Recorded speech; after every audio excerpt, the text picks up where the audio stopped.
আসসালামু আলাইকুম ভিউয়ার্স, আপনাকে বাইনারি লেজেন্ডে স্বাগতম। তো আজকে হচ্ছে আমি আবার কিছু ট্রেড প্লেস করব। তো আজকে হচ্ছে মার্কেটটা মোটামুটি সারাদিন ভালোই ছিল, কিন্তু 2-1 ঘন্টা আগে একটু ম্যানিপুলেট করছিল, অর্থাৎ যেমন রেঞ্জিং মার্কেট ছিল বেশি।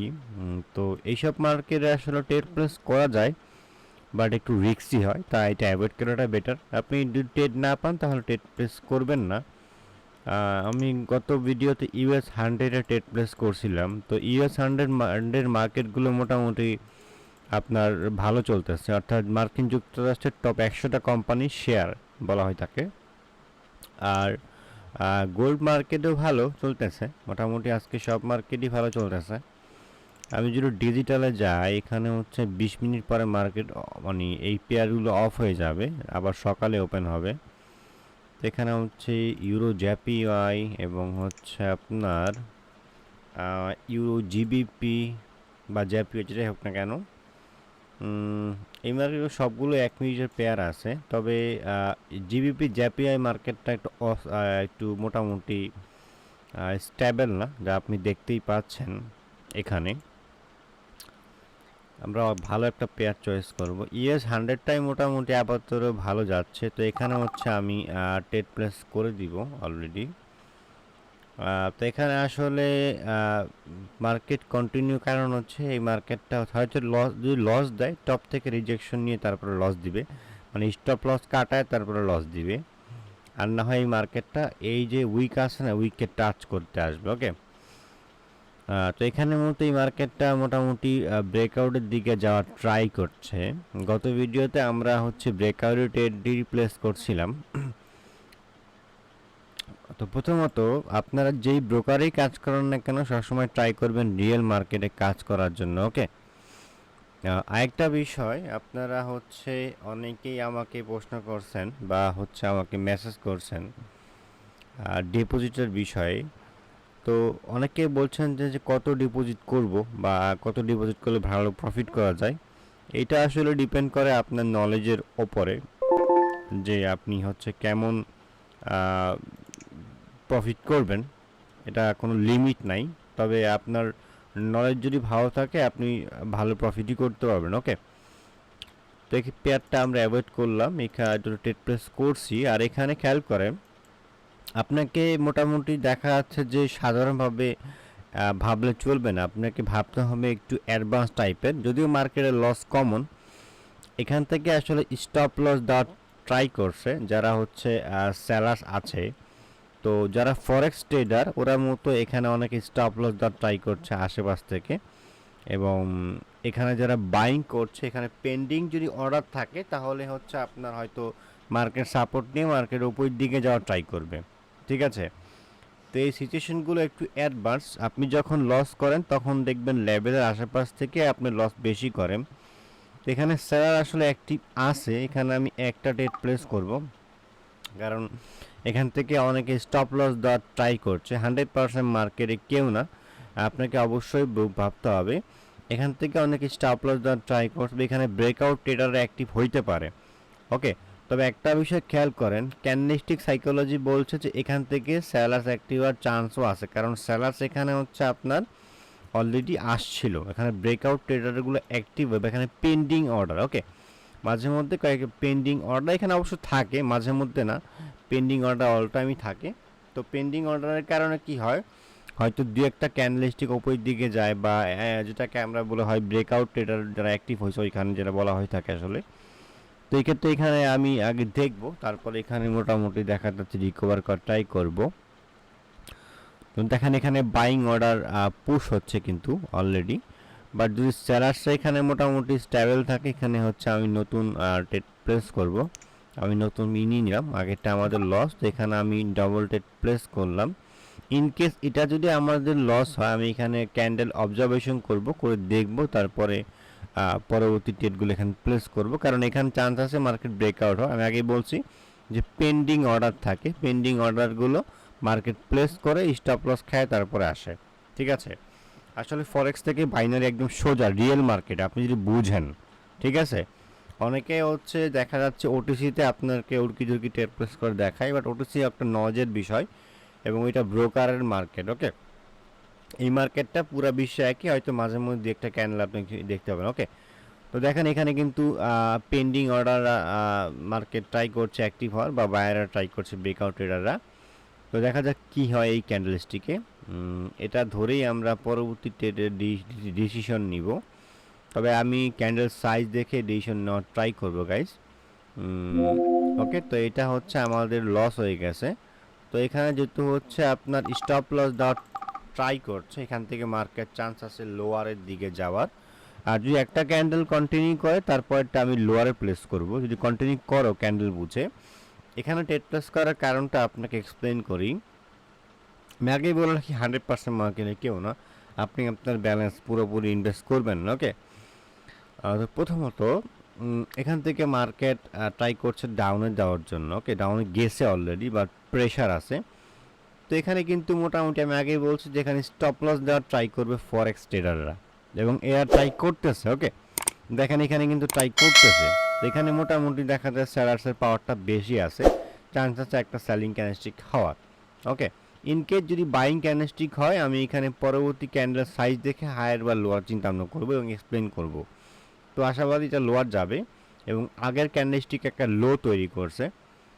তো এখানে স্টপ লস দেওয়ার ট্রাই করতেছে সেলাররা। তো মোটামুটি আমাদের প্রফিটেবল হয়ে গেছে আমরা। এখানে আপনি আসলে মানে সাধারণভাবে আপনাকে অনেকে বলে ক্যান্ডেল পাওয়ার এটা সেটা, বিষয়টা ওগুলোও কাজে লাগে এমন না, বাট মেন টপিকগুলো আপনাকে শিখতে হবে। আপনাকে মোটামুটি, যেহেতু আইকি অপশন হচ্ছে একটা বলতে পারেন যে প্রত্যেক ব্রোকার এক্সনেস, আবার হচ্ছে যত ফরেক্স ব্রোকার আছে, একমাত্র ইউনাইটেড স্টেটের যে ব্রোকারগুলো আছে ওগুলো বাদে ব্রাইনারি ব্রোকার, এরা কিন্তু চার্ট কপি করে, এদের ট্রেডে কোনো ইফেক্ট ফরেক্স মার্কেটে কিন্তু পড়ে না। ওকে, এবং এক্সনেসে যে ট্রেডগুলো আপনি করেন এগুলোর কোনো প্রভাব ফরেক্স মার্কেটে পড়ে না, এটা মোটামুটি কপি করে নিয়ে আসে এই চার্টগুলো। ঠিক আছে, তো এই ক্ষেত্রে এখানে আপনাকে বড় বড় ইনস্টিটিউট যারা আছে, যারা ট্রেড প্লে করে মার্কেটে গেমটা পরিচালনা করে, তাকে বলা হয় গেম থিওরি। এই গেম থিওরিটা আপনাকে ওইভাবে চিন্তা করতে হবে যে ওরা কি এখানে করতে পারে। এখানে ওরা মোটামুটি অনেকে লিকুইডিটি বলে চালায় দেয়, বাট এটা লিকুইডিটি ধরা যায়, ওটাই বলা হয়, আমি ওটাই বলবো। তো অনেকে এটাই ভাবে। তো এখানে ওদের মতো করে চিন্তা করতে হবে। সাধারণভাবে এখানে লেভেল আছে, এখানে মার্কেট হায়ার যেতে পারে, এখানে শিওর শর্ট, এগুলো চিন্তা করলে হবে না। ঠিক আছে, এখানে মোটামুটি স্টপ লস দেওয়ার ট্রাই করে দেখেন, এখানেও দেখেন মার্কেট ট্রাই করে স্টপ লস দেওয়ার। তো পেন্ডিং অর্ডারের কারণে মার্কেট হয়তো দেখতে ক্যান্ডিডেট হায়ারের দিকে মার্কেট যাইতে পারে। এটা আমাদের প্রফিট হয়ে গেছে মোটামুটি। এখানে আমি $100 একটা লোয়ার রেট চলে গেছে আমাদের, বাট যেটা হোক না কেন, যা হয় ভালোর জন্যই হয়। প্রিভিয়াস 100 দেখেন, এখানেও একই বিষয় দেখেন। অনেকে যে কাজটা করতো, যারা সাধারণ ট্রেডার আছে, এটা লেভেল থাকতো, অনেকে এখানে ব্রেকআউট দেখতো, দেখে হয়তো ব্রেকআউট ট্রেডার অ্যাক্টিভ হইতো, এখানে 1-2টা ট্রেড কিন্তু উপরে গেছে। তো লজিক মতে যারা নাকি সাধারণ ট্রেডার আছে, ওরা চিন্তা করতো যে আসলে এর আশেপাশ থেকে মার্কেট যাবে লোয়ারে। ওকে, অনেকে আসলে মার্টিঙ্গেল নিত, মার্টিঙ্গেল বলে মার্কেটে আসলে উইন হবে কোনো নিশ্চয়তা নাই। এখানে অ্যাক্টিভ, এখানে অ্যাক্টিভ, এখানে মার্কেট লিকুইড উপরে গেছে। দেখেন এখানে কিন্তু পেন্ডিং অর্ডারগুলো এখানে প্লে হয়েছে। হ্যাঁ, তো হইতে হইতে কী হয়েছে দেখেন, যখন স্টপ লস কেটে গেছে, বা যখন নাকি এখানে স্টপ লস দেওয়া শুরু করছে বরাবর যে এই লেভেল থেকে বের আশেপাশ থেকে, তখন দেখেন এখানে কিন্তু মার্কেটটা মোটামুটি নিচের দিকে যাওয়ার ট্রাই করছে। ওকে, আবার কোনো পক্ষ আছে যে এখান থেকে বাইংয়ের ট্রাই করতে পারে, এটা আমার নির্ধারণ হবে মার্কেট, শুধুমাত্র লেভেল থেকে আপনার চালাকিটা মোটামুটি করা হয়ে থাকে। এই ক্ষেত্রে আপনি যখন দেখবেন, আমি এখানে ছোট ছোট ট্রেড প্লেস করবো গাইজ, কারণ অলরেডি রিস্ক নেওয়া দরকার নাই, কারণ এখন রাত মোটামুটি যা 1:47 বাজে। অনেকে এখন আর্জেন্টিনার খেলা দেখতে ব্যস্ত আছে, ব্রাজিলের খেলা দেখতে ব্যস্ত আছে। তো ওগুলো আমি দেখি না, আমি রিকমেন্ডও করি না, কারণ ওগুলো হচ্ছে ফালতু জিনিস। তো প্রথমত এখানে কিন্তু বাইং অর্ডার অলরেডি পুশ করা শুরু করছে। ওকে, এখানে সিদ্ধান্ত নেওয়াটা একটু হার্ড, বাট এই পয়েন্ট থেকে যেহেতু আমি বাইংয়ের জন্য যাইতাম, বাট এটা একটু ওয়েট করলে ভালো বেশি হবে। কারণ এখানে আগেই বলে রাখি যে এখানে অনেকে বাইং করার ট্রাই করতেছে আমাদের। তো যেহেতু মোটামুটি বলা যায় যে পুরো বাইং রিজেকশন আছে, এবং মোটামুটি এখানে ডাউন দিয়ে যাচ্ছে। তো এখানে একটা বাইং হইতে পারে, ইনকেস যদি বাইং না হয় আমরা এখানে চিন্তা ভাবনা করতে পারি অন্য ডিসিশনে। তো এটা আগে বুঝতে হবে, ক্যান্ডেল বুঝে, এখানে আমি ছোটো রিস্ক নিলাম। ওকে, তো এখানে বাইং অর্ডার অলরেডি চলে আসছে মোটামুটি কয়েকটা ক্যান্ডেলস্টিকে, বাট ফুল বাইং অর্ডার এটা বলা যাবে না, এটা হচ্ছে নেক্সট লেভেল। ওকে, এটা যদি বাইং অর্ডার না আসে, এটা মোটামুটি হেলথ এটার ভালো আলোই আছে বলা যায়। এখানে পরেরটাও আসলে লোয়ারে নেওয়া যায়, বাট আমি লোয়ার এখান থেকে নিব না, যেহেতু সেলিং অর্ডার এখানে হিউজ আছে বলা যাচ্ছে। এখান থেকে হচ্ছে আমি আপনার বাইং অর্ডার প্লে করব, এবং আমি বড় ব্যালেন্সে প্লে করছি না, কারণ হিউজ সেলিং প্রেশার আছে এবং আমি ডবল ট্রেড এখানে হায়ার প্লেস করছি, কারণ এর আশেপাশ থেকে মার্কেটের বাইং অর্ডার হওয়ার চান্স বেশি আছে। ওকে, কারণ অলরেডি আমাদের কোনো ক্যান্ডেলস্টিকের মোটামুটি এটা রিজেকশন সেটাও ছিল, তো এখানে মোটামুটি স্ট্রং কোনো রিজেকশন নাই ক্যান্ডেলস্টিকে, আমরা এই মোটামুটি 100% বাইং অর্ডারটা আমরা ধরতে পারছি না, যদিও 100% মার্কেটে কেউ না, বাট এখানে যদি ট্রাই করছে আশেপাশ থেকে বাইং অর্ডার আসতে পারে, তাই এখানে আমি হায়ারের দিকে প্লেস করছি, এটা হচ্ছে মূল রহস্য। তো আপনাকে সব ট্রেড উইন করা আপনার দরকার নয়, আপনি প্লে করতে পারলে ভালো উইন করতে পারবেন, এটা হচ্ছে মেন বিষয়। ওকে,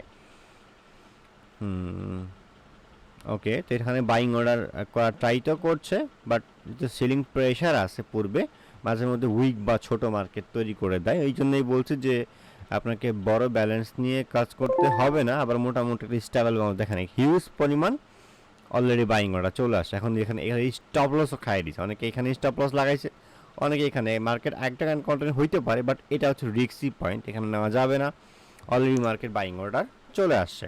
ঠিক আছে, তো অনেকে আমাকে হচ্ছে মেসেজ করেন কোর্সের জন্য। তো প্রথমত অনেকে মনে করেন যে আসলে আমি প্রত্যেক ভিডিওতে আসলে কেন সিগন্যালের কথা বলি না। প্রথমত সিগন্যাল 1 মিনিটের ক্যান্ডেলস্টিকে দেওয়া, এটা দেওয়া যায়, এটা হচ্ছে অনেক কষ্টকর হয়ে যায়। এখন আমার কথা হচ্ছে যদি আপনি থিওরিগুলো বুঝতে পারেন, আপনি কেন আমার উপর ডিপেন্ডেন্ট হবেন, ঠিক না? হয়তো আপনি একদিন আপনি প্রফিট, 2 দিন প্রফিট করবেন, আমি যখন না থাকবো তখন হচ্ছে আপনি দেখা যাচ্ছে একলা ট্রেডিং করে মারা খাইতে পারেন। এক্ষেত্রে আপনি যদি শিখেন তাহলে হচ্ছে আপনি কনসেপ্টগুলো শিখলে কি হবে, আপনি নিজে একটা প্রফিটেবল ট্রেডার হইতে পারবেন। ঠিক আছে, তো ভালো থাকবেন তাহলে সবাই, আসসালামু আলাইকুম।